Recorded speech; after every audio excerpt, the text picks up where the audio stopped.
Duties of the Levites. When David was an old man, he appointed his son Solomon to be king over Israel. David summoned all the leaders of Israel, together with the priests and Levites. All the Levites who were 30 years old or older were counted, and the total came to 38,000. Then David said, "From all the Levites, 24,000 will supervise the work at the temple of the Lord.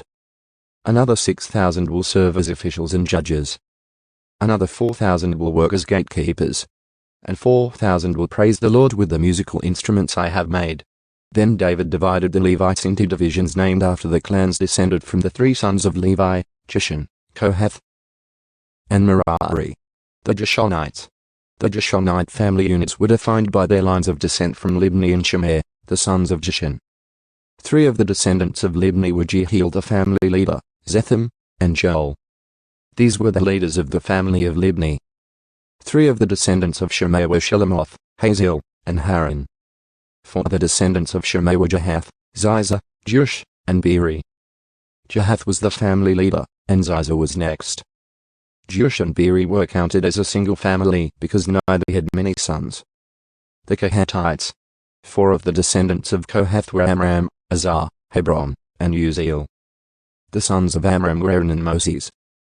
Aaron and his descendants were set apart to dedicate the most holy things, to offer sacrifices in the Lord's presence, to serve the Lord, and to pronounce blessings in his name forever.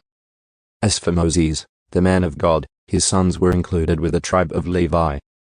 The sons of Moses were Gershom and Eleazar. The descendants of Gershom included Shebuel, the family leader. Eleazar had only one son, Habiah, the family leader.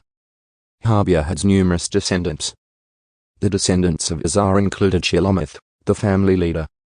The descendants of Hebron included Jeriah the family leader, Amari the second, Jahaziel the third, and Jechamim the fourth.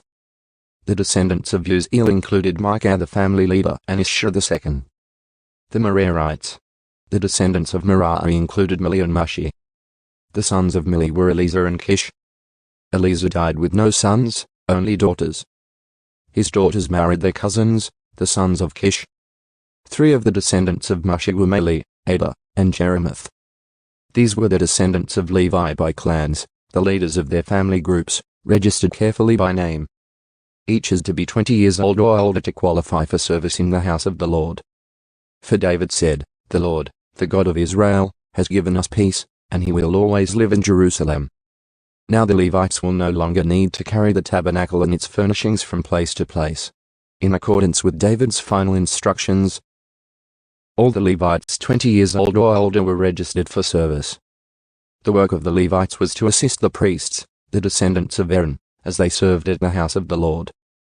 They also took care of the courtyards and side rooms, helped perform the ceremonies of purification, and served in many other ways in the house of God.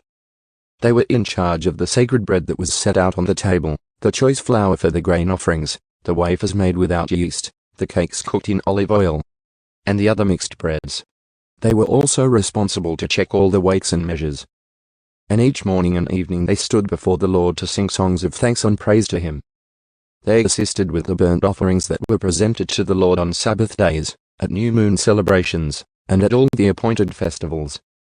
The required number of Levites served in the Lord's presence at all times, following all the procedures they had been given. And so, under the supervision of the priests, the Levites watched over the tabernacle and the temple and faithfully carried out their duties of service at the house of the Lord.